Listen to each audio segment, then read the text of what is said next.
গোপালকে এখন স্নান করাবো, সাজাবো, আর গলাটা ইগনোর করো। তো এবার গোপালকে স্নান করিয়ে ওকে রেডি করিয়ে দেব।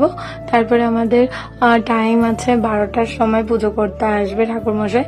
তো তার আগে আর ওখানে মনি তালের লুচি, তালের ফুরুলি, তালের পিঠে, নারকেলের বড়া, এই সমস্তগুলো মনি রেডি করছে। আর এখানে আমি ফল কাটা, নৈবেদ্য সাজানো, গোপালকে সাজানো, সিংহাসন সাজানো, তারপরে পঞ্চপ্রদীপ, চন্দন, এই সমস্ত বাকি কাজগুলো আমি করছি। মনি ভোগের দিকটা আর কি করছে। এই যে আমার রাধারানী এখন কান্না করছে।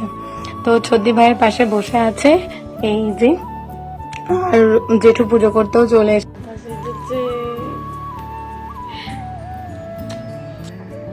এই যে আমার রাধা, আমার রাধা রেডি। ওরে বাবা রাধা।